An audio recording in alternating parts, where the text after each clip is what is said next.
So, hello everyone. I welcome you all on the Gate Academy's YouTube platform. So, अभी हम किस पे बात कर रहे हैं? सारे वीडियोज में हम बात कर रहे हैं किसकी? आरआरबी जेई 2024 रिक्रूटमेंट की बात कर रहे हैं, जिसमें कि 7,900 प्लस पोस्ट हैं। किसके लिए? आरआरबी जेई के लिए, ठीक है, जिसकी एप्लीकेशन डेट ऑलरेडी स्टार्ट हो चुकी है, जो कि 30 जुलाई 2024 थी, and last date to apply is 29 of August 2024। ठीक है, जिन्होंने भी अभी तक अप्लाई नहीं किया है, so don't wait for the last date, आप अपना फॉर्म अप्लाई कर दें। और अपना फॉर्म अप्लाई करते टाइम हमें जो बेसिक चीज़ें याद रखनी होती हैं, क्या याद रखनी होती हैं? फर्स्ट चीज़ क्या होती है कि आपको सबसे पहले जोन सेलेक्ट करना होता है। क्यों? क्योंकि आप केवल और केवल एक जोन से ही फॉर्म भर सकते हैं। आप सबको पता ही होगा कि you are only allowed to fill form from only one zone. ठीक है, और एक बार आपने जोन सेलेक्ट कर लिया, क्रिएट एन अकाउंट कर लिया, तो आप फिर जोन चेंज नहीं कर सकते हैं।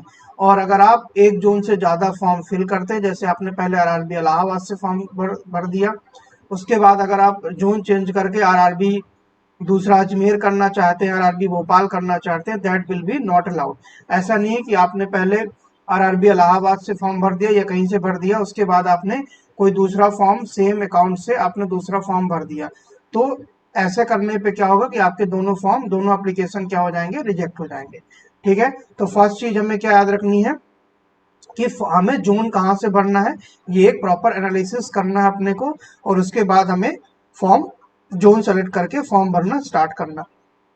और फॉर्म जैसे ही हम जोन सेलेक्ट कर लेंगे तो सेकंड स्टेप क्या होगा? अपना सेकंड स्टेप होगा कि हमें पोस्ट प्रेफरेंस क्या डालना। ठीक है ना, तो पोस्ट प्रेफरेंस भरने के पहले भी हमें एक प्रॉपर एनालिसिस करनी चाहिए कि किस पोस्ट में क्या है। जो भी लोग वहां पे काम कर रहे हैं उनसे बात करनी चाहिए, या जो भी लोग आपके मेंटर्स जो भी बता रहे हैं कि कौन सी प्रोफाइल किस चीज के लिए है, तो वो सारी प्रोफाइल के आपके प्रोज एंड कॉन्स जो आपके लिए हैं, उसके हिसाब से आपको पोस्ट प्रेफरेंस भरना चाहिए।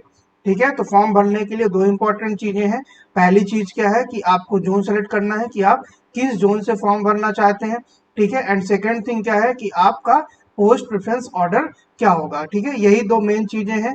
क्यों? क्योंकि क्या होता है, अगर आप इसकी बात करते हैं, जोन की बात करते हैं, तो आपने भी देखा होगा कि डिफरेंट जोन में डिफरेंट डिफरेंट कट ऑफ जाते हैं। ठीक है, क्यों? क्योंकि ये जो भी आपका कंपटीशन है वो क्या सेंट्रलाइज नहीं है। मतलब कहने का मतलब कि पहले से ही आप जोन डिसाइड हो जाता है।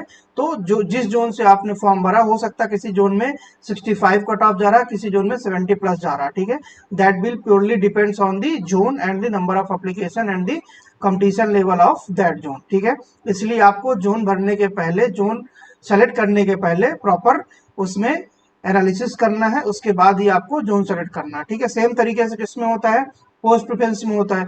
तो पोस्ट प्रेफरेंस में लोग ध्यान नहीं देते हैं। ठीक है, उनको लगता है कि अभी हमें केवल जॉब चाहिए तो हम कोई भी पोस्ट प्रेफरेंस भर सकते हैं। ठीक है, बट क्या होता है कि बाद में जब हम क्या कर लेते हैं, जब हम ज्वाइन कर लेते हैं जॉब, तो हमें चीजें समझ में आती हैं कि हमें ये पोस्ट प्रेफरेंस पहले डालना था, उसके हिसाब से वर्क कल्चर अलग होता है। ठीक है, जैसे कि हम अगर एग्जाम्पल लेते हैं पोस्ट प्रेफरेंस का कि हमें कहाँ कहाँ से पोस्ट प्रेफरेंस भरनी चाहिए, किस किस चीज़ की भरनी चाहिए, तो जैसे आप बात करते हैं अपन ये वर्क्स की बात करते हैं रेलवे में, सॉरी सिविल इंजीनियर्स के लिए अगर वर्क्स की बात करते हैं, तो वर्क में आपको मुझे लगता है पहले डिजाइन में जाना चाहिए, उसके बाद वर्क में जाना चाहिए। क्यों? क्योंकि जो भी डिजाइन वाली चीजें वो कहाँ पे होगी? ऑफिस वर्क होगा।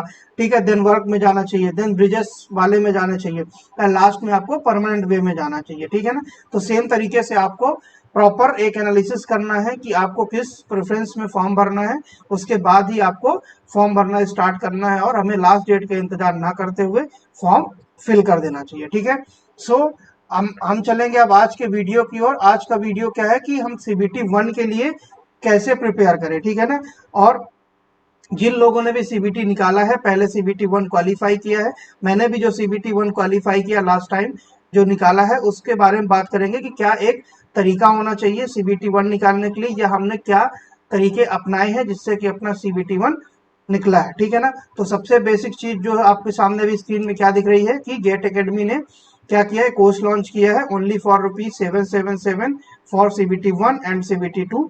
तो अगर आप चाहते हैं सीबीटी 1 एंड सीबीटी 2 की प्रिपरेशन करना, तो आप गेट एकेडमी की वेबसाइट विजिट कर सकते हैं और कोर्स के लिए एनरोल कर सकते हैं। That will be beneficial for your study, ठीक है, that will be beneficial for your this preparation, ठीक है ना।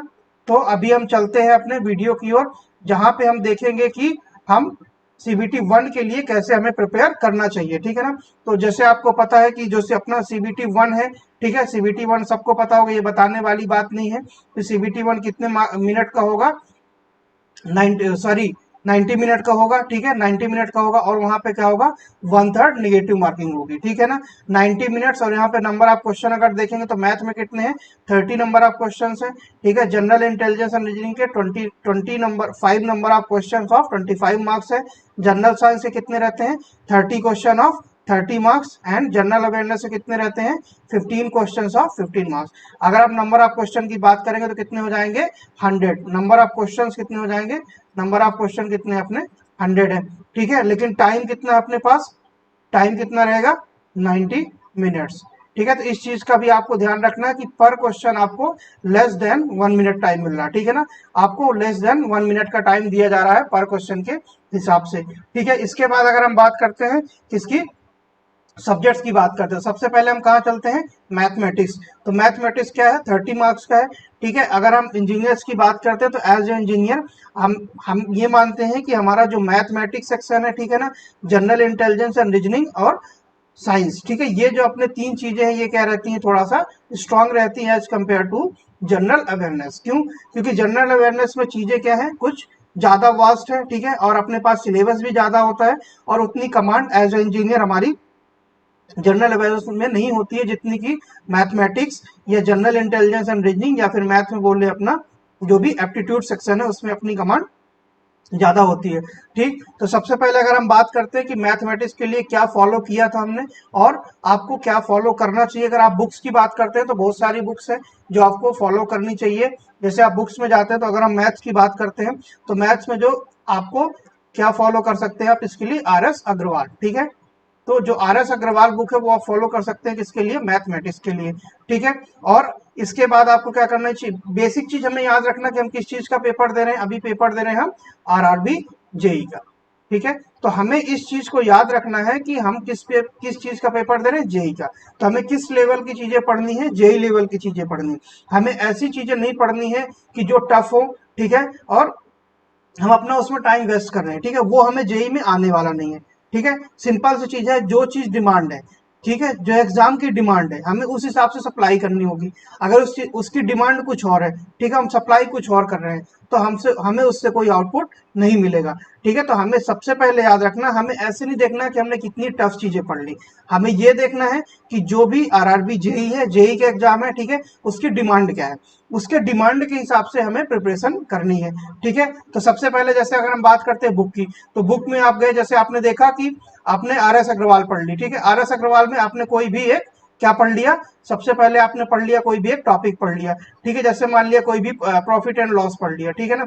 अब ये पढ़ने के बाद, ठीक है, जैसे ही आपने पढ़ा तो आपका वो जो दिया हुआ चैप्टर उसको आपने पूरी तरह से पढ़ लिया, और जो भी क्वेश्चंस उसमें दिए हुए हैं आपने वो क्वेश्चंस लगा लिए, ठीक है। अब वो क्वेश्चंस लगाने के बाद आप कहां पे जाएंगे, सीधे क्या सॉल्व करेंगे, पीवाईक्यू किसके सॉल्व करेंगे आप, RRB JEE के जो भी पीवाईक्यू है, ठीक है ना, रेलवे रिक्रूटमेंट बोर्ड RRB के और भी जो एग्जाम्स होते हैं उनके भी आप पीवाईक्यू सॉल्व कर सकते हैं, ठीक है ना। लेकिन अपना लेवल कहाँ पे रखना है, इसी लेवल पे रखना है, JEE के लेवल पे रखना है, ठीक है ना। जैसे अगर हम मैथ की बात करते हैं, एप्टीट्यूड की, तो अगर आप CGL का भी कुछ, CGL में SSC CGL में भी ये पार्ट है, ठीक है ना, इसके क्वेश्चंस आते हैं। तो अगर आप CGL के क्वेश्चन करने जाएंगे तो मेरे हिसाब से वो क्या होंगे, टफ होंगे, ठीक है, उनका थोड़ा लेवल अप होता है। बट RRB JEE में उस लेवल के क्वेश्चन नहीं आते हैं, ठीक है ना, क्योंकि एक टेक्निकल एग्जाम है तो JEE का लेवल थोड़ा सा कम रहता है, ठीक है। जैसे कि आप SSC JEE में भी देखते होंगे कि जो रीजनिंग के क्वेश्चन है उसके लेवल क्या होते हैं,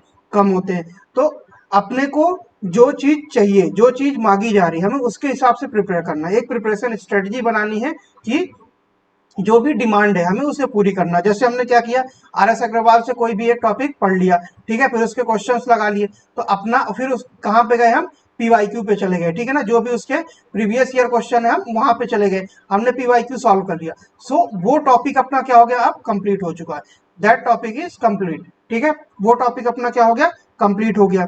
ठीक, क्यों, क्योंकि अभी जैसे कि अब आप कोई चीज पढ़ चुके हैं पहले से, जैसे आपके पास नोट्स है, तो आप क्या कर सकते हैं, प्रॉपर रिवाइज करके बुक से जाके डायरेक्ट पीवाईक्यू लगा के और उस चीज के फिर कहाँ पे जाएंगे आप, एनालिसिस। सबसे लास्ट में क्या करना होता है, एनालिसिस। तो आप कहाँ पे जाएंगे, टेस्ट सीरीज। ठीक है ना, कोई भी टेस्ट लगाएंगे, ठीक है, टेस्ट सीरीज आपको लगानी पड़ेगी। क्या करने के लिए, एक प्रॉपर एनालिसिस, जो भी आपने तैयारी की है तो किस लेवल पे है तैयारी आपकी और किस क्वेश्चन में आप लैग कर रहे हैं। ठीक है ना। इसके बाद अगर हम बात करते हैं किसकी, जनरल इंटेलिजेंस एंड रीजनिंग की बात करते हैं, तो जनरल इंटेलिजेंस एंड रीजनिंग कितने मार्क्स का, 25 मार्क्स।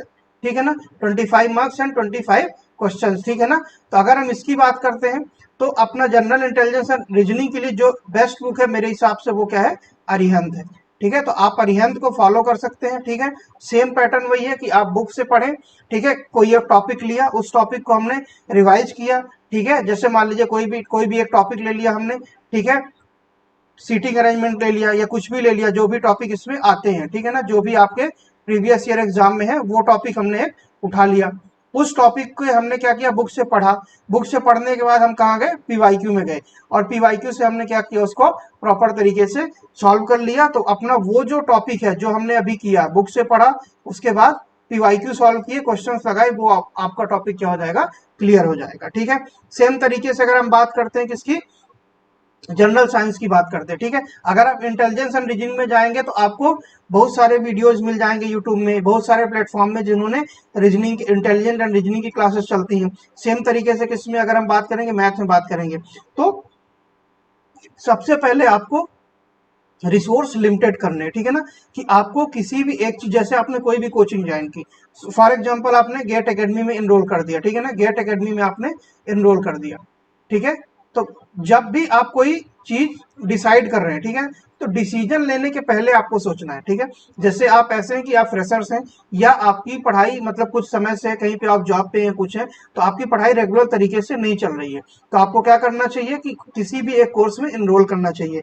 ठीक है, जो भी आपको सोचना उस कोर्स के बारे में, जो भी आपको क्वेश्चन है वो पहले क्लियर कर लेने चाहिए। जब आपने एक बार कोर्स ज्वाइन कर लिया है तो आपको उसमें फेथ रखते हुए जो भी चीजें आ रही है उसके हिसाब से आपको आगे बढ़ना चाहिए। ठीक है, मतलब कहने का मतलब है कि आपको रिसोर्स लिमिटेड रखने हैं। ठीक है ना, रिसोर्स क्या रखने हैं, लिमिटेड रखने हैं, और उसी चीज को बार बार रिवाइज करना है। ठीक है, मतलब हमें ये नहीं देखना कि एक ही कोई टॉपिक हमने उठाया, प्रॉफिट एंड लॉस, और उसके हम लगातार अलग अलग वीडियो देख रहे हैं। ठीक है, अलग अलग लोगों के वीडियो देख रहे हैं। ठीक है, that will not be beneficial. अगर एज कंपेयर टू आप क्या कर रहे हैं कि आपने जो रिसोर्स लिया है उस पर आप फेथ करते हुए, भरोसा करते हुए उसी चीज को आप प्रॉपर बार बार रिवाइज कर रहे हैं। ठीक है, क्या ध्यान में रखते हुए, आरआरबी जेई का पैटर्न और उसके प्रीवियस ईयर क्वेश्चन को ध्यान में रखते हुए आप क्या कर रहे हैं, उस चीज को रिवाइज कर रहे हैं। ठीक है, सेम तरीके से सेम किसमें अप्लाई होगा, जनरल साइंस में। जनरल साइंस में अगर हम बात करते हैं तो जो आपकी बुक की बात करते हैं, तो बुक इसमें भी क्या है, अरिहंत की बुक है। ठीक है, जनरल साइंस के लिए आप अरिहंत की बुक फॉलो कर सकते हैं। ठीक है, किसके लिए, जनरल साइंस के लिए। प्रॉपर क्या करेंगे, जो भी आपके क्वेश्चन है, फिजिक्स है, केमिस्ट्री है, बायोलॉजी है, जो भी ऑफ टॉपिक है, आप टॉपिक बाई टॉपिक पढ़ें। ठीक है, उसके बाद आप क्या करें, जो भी क्वेश्चन है लगाए। ठीक है, अरिहंत की दो बुक आती है, एक में क्या, एक कौन सी क्वेश्चन आती है जिसमें क्या रहते हैं, केवल वन लाइनर होती है। ठीक है ना, एक क्या होती है, क्वेश्चंस होते हैं और वन लाइनर होती है। ठीक है ना, तो आपके पास अगर कोई एक बुक है दैट वो भी सफिशियंट है, लेकिन अगर आपकी एक से दोनों बुक है आपके पास तो वो भी ठीक है। लेकिन अगर आपके पास एक ही बुक है तो आप उस बुक से क्या करेंगे, क्वेश्चंस को सॉल्व करेंगे। ठीक है, क्वेश्चंस लगाएंगे और उसके बाद डायरेक्ट आप क्या करेंगे, पीवाईक्यू में जाएंगे। ठीक है, अगर आपके पास वन लाइनर भी है तो उससे भी आप डायरेक्ट क्वेश्चन लगा सकते हैं जो बुक के लास्ट में दिए हुए हैं। हाँ, ये चीज याद रखनी कि जो भी आप बुक फॉलो करेंगे, ठीक है, like Arihant, R S Agarwal, जो भी है, तो जो भी आपके लास्ट में क्वेश्चंस दिए हुए हैं, ठीक है ना, लास्ट में जो भी क्वेश्चंस दिए हुए हैं वो आपको जरूर सॉल्व करने हैं। ठीक है, जो भी क्वेश्चंस लास्ट में दिए हुए हैं वो भी आपको जरूर से जरूर क्या करने हैं, सॉल्व करने हैं। ठीक है, इसके बाद अगर हम बात करते हैं कि जो अपनी क्या है, जनरल साइंस है। ठीक है ना, जनरल साइंस की अगर हम बात करते हैं, उसके बाद आपके पास अगर जनरल साइंस में एक और बुक आती है, लूसेंट आती है। ठीक है, कौन सी आती है, लूसेंट आती है। ठीक है, तो आप क्या कर सकते हैं, लूसेंट भी फॉलो कर सकते हैं। ठीक है, इसके बाद अगर हम बात करते हैं किसकी, जनरल अवेयरनेस की, जनरल अवेयरनेस। ठीक है, जनरल अवेयरनेस में जो बुक आपको बहुत सारी, जनरल अवेयरनेस में आपको याद रखना चाहिए जो मेजर चीज है, जो आपको मार्क्स दिला सकता है, या जिसे आप इजिली कवर कर सकते हैं, या जिससे आप मतलब प्रॉपर समझ सकते हैं कि ये कहाँ से कौन से क्वेश्चन आ सकते हैं, कौन सी चीजें अभी प्रेजेंट में चल रही हैं, वो होता है करंट अफेयर्स।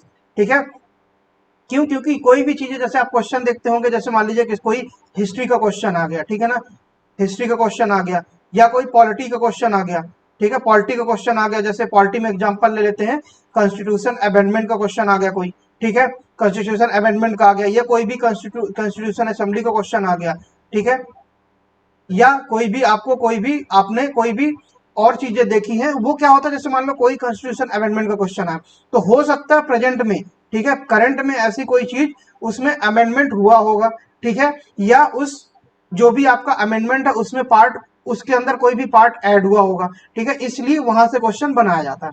ठीक है, तो कहने का मतलब कि ये जो सारे क्वेश्चंस होंगे वो कहाँ से रिलेटेड होते हैं, करंट अफेयर्स से। ठीक है, अगर आपने करंट अफेयर्स प्रॉपर तरीके से कर लिया तो आपका जो मेजर पोर्शन है वो कवर हो जाता है। ठीक है, और अगर आप एनालिसिस करेंगे तो आपके पास जैसे करें इसमें जनरल अवेयरनेस में अगर आप देखते हैं, अगर आप सब्जेक्ट की बात करते हैं तो पहला हो गया हिस्ट्री हो गया, ठीक है, देन ज्योग्राफी हो गया, देन पॉलिटी हो गया, देन इकोनॉमिक्स हो गया, देन करंट अफेयर्स हो गया। तो आप जब ये सारे सब्जेक्ट की बात करते हैं जो एग्जाम के हिसाब से, तो आप खुद ही देख पाएंगे कि जो आपका प्रॉपर जो ज्यादा आता है, ठीक है ना, जो मेजर पार्ट होता है वो कहाँ से रिलेट करता है, करंट अफेयर से रिलेट करता है। ठीक है, तो आपको मेजर फोकस कहाँ पे रखना है, करंट अफेयर से रखना है। उसके बाद अगर मैं बोलूं कि अगर आप करंट अफेयर्स हो गया, उसके बाद अगर मेरे हिसाब से जाया जाए तो सबसे पहले आपको पढ़ना चाहिए पॉलिटी। पॉलिटी क्यों? जैसे अगर आप टेक्निकल बैकग्राउंड से, हम नॉन टेक आपने नहीं पढ़ा ज्यादा अभी तक, ठीक है, तो हम अपने साथ क्या होता है कि हमने नॉन टेक नहीं पढ़ा होता है, तो अपने जो नॉन टेक से जो लिंक होती है चीजें, लिंक जैसे करते हैं, जिसने पढ़ा हुआ है तो वो हिस्ट्री में चीजें लिंक कर पाते हैं, ठीक है, और तो वो अपना नहीं होता। तो पॉलिटी में जैसे हम क्या करें, जैसे मान लिया आपने पॉलिटी लिया, अब पॉलिटी के लिए हमें क्या करना पड़ेगा, वीडियोस देखने पड़ेंगे।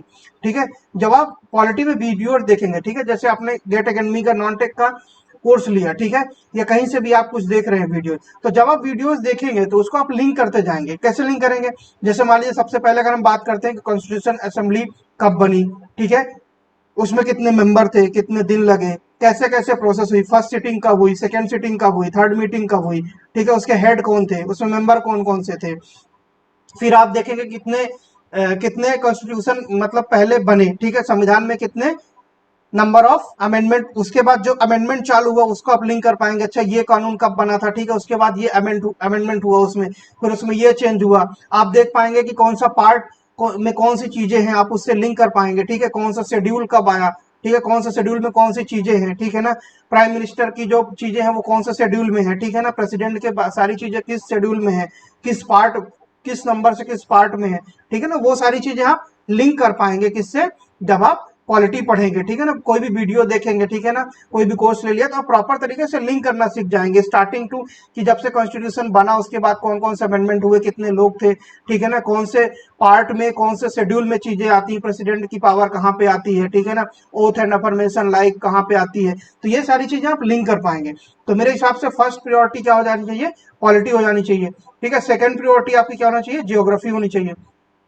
ज्योग्राफी की होनी चाहिए कि सेम तरीके से यही है कि अगर आपने प्रॉपर तरीके से कोई कोर्स लिया हुआ है, तो अगर आपने प्रॉपर तरीके से वीडियोस देखे हैं तो आप एक जो भी मैप है उसको एनालाइज कर सकते हैं, विजुअलाइज कर सकते हैं, विजुअलाइज करके आप चीजों को समझ सकते हैं। ठीक है, जैसे सिंपल से एग्जांपल लो कि कोई भी स्टेट है, उसके बॉर्डर से और कौन से स्टेट लगे हुए हैं, ठीक है, ये सिंपल सा क्वेश्चन ले लिया गया, जैसे मान लो, ठीक है, कौन सी चीजें कहाँ पे लोकेटेड है, ठीक है, मानसून की बात की जाए तो कहाँ पे कौन सा मानसून है, ठीक है ना, ऐसी वर्षा की बात की जाए, रेनफॉल की बात की जाए तो कहाँ पे कौन सा, ऐसे हम क्या कर सकते हैं, मैप से लिंक कर सकते हैं। ठीक है ना, उसके बाद आप कहाँ जा सकते हैं, उसके बाद हिस्ट्री पे जा सकते हैं। ठीक है, तो अगर मेरे हिसाब से ये ऑर्डर होना चाहिए किस चीज का, पढ़ने का, किसका, सबसे पहले आपने करंट अफेयर्स पे फोकस किया, then polity, then geography, then history पे फोकस किया। ठीक है, तो ये जो एक पूरा पैटर्न है किस चीज का, पढ़ने का, कि सीबीटी 1 के लिए हमें कैसे पढ़ना चाहिए। ठीक है ना, तो सबसे मेन इंपॉर्टेंट चीज हमें याद रखना कि हमें कुछ ज्यादा हाई लेवल की चीजें नहीं पढ़नी है। जैसे आप यहाँ पे मैंने बोला जैसे कि सीजीएल के क्वेश्चन आप लगा रहे, तो हो सकता है आपने आरबी जेई के पूरे क्वेश्चन लगा लिए, मतलब जेई लेवल के सारे क्वेश्चन लगा लिए हो। ठीक है, तो अगर आप उसके बाद जेई क्वेश्चन लेवल लगाने के बाद आप सीजीएल के क्वेश्चन लगा रहे हैं, ठीक है, वो थोड़ा टफ लेवल पे हो गई और कोई क्वेश्चन लगा है तो हो सकता है आपका मोटिवेशन थोड़ा वहां डाउन हो जाए। बट एक्चुअल में क्या रियलिटी क्या है कि उस लेवल के क्वेश्चन जब नहीं आने वाले हैं, जिस लेवल के क्वेश्चन नहीं आने वाले, हमें वहां टाइम इन्वेस्ट नहीं करना, ठीक है। उससे क्या होगा, क्यों, क्योंकि अगर आप देखें कि आपके पास मैक्सिमम 6 मंथ में क्या हो जाएगा, सीबीटी 1 और सीबीटी 2 हो जाएगा, ठीक है। और सीबीटी 1 की प्रिपरेशन करते टाइम हमें ये याद रखना है कि हमें सीबीटी 1 देने के बाद कहाँ जाना है, सीबीटी 2 में भी जाना है, ठीक है। ये नहीं कि सीबीटी 1 पे ही चीजें खत्म हो जाएंगी, हमने सीबीटी 1 निकाल लिया इसके बाद चीजें खत्म हो जाएंगी। तो हमें क्या करना है, सीबीटी 1 के साथ साथ सीबीटी 2 को भी प्रॉपर टाइम देना अभी से, जिससे कि हम सीबीटी 2 भी क्वालिफाई कर पाए, ठीक है। क्यों, क्योंकि ऐसा नहीं है कि आप सीबीटी 1 का रिजल्ट आएगा और आप 1 महीने के अंदर सीबीटी 2 की प्रिपरेशन कर लेंगे। क्यों, क्योंकि सीबीटी 2 में भी आपके जैसे 2 सब्जेक्ट तो कॉमन है मान लीजिए, ठीक है। और लेकिन वहां पे जो टेक्निकल, जो मेन आपका टेक्निकल है, ठीक है, जैसे सिविल इंजीनियरिंग की बात करते हैं वहां 12 to 14 सब्जेक्ट्स हैं टेक्निकल, तो आपके ये 20 से 30 दिन में कंप्लीट होने वाले नहीं है, ठीक है ना। तो आपको इन सब्जेक्ट्स पे धीरे धीरे ध्यान देना चाहिए। मतलब अगर आप सीबीटी 1 को 70 दे रहे हैं तो आप 30% टाइम किसको दे सकते हैं, सीबीटी 2 को दे सकते हैं, ठीक है। तो ये एक प्लानिंग स्ट्रेटजी हो सकती है। ये जो लोगों से बात हुई या जिन्होंने एग्जाम निकाला है, या मैंने भी यही फॉलो किया था ड्यूरिंग दी सीबीटी 1 प्रिपरेशन। तो ऐसा नहीं है कि आपको यही चीजें करनी है, आपको हो सकता है आपने कोई और चीजें की हो, आपने नोट्स बनाए हुए कहीं और से पढ़ रहे हैं तो आपको वो चीजें बेस्ट लग रही हैं, तो आप उसके हिसाब से चीजें प्रिपेयर कर सकते हैं, ठीक है। ये एक मेरा खुद का एनालिसिस था जो मैंने आपको बताया, अगर आपको अच्छा लगे तो फॉलो कर सकते हैं। हमने ऐसा किया है तो रिजल्ट पाया है, जिन्होंने भी किया है रिजल्ट मिला है, इसीलिए आपके सामने रखा गया है ये। बाकी अगर आप कहीं से भी करना चाहते हैं, यू आर फ्री। बाकी आपको एक प्रॉपर गाइडेंस की जरूरत होती है, उस गाइडेंस के लिए आप गेट एकेडमी में एनरोल कर सकते हैं, ठीक है। And that's it for the today, okay. So thank you so much, and thank you so much for watching this video and have a great day ahead. Thank you.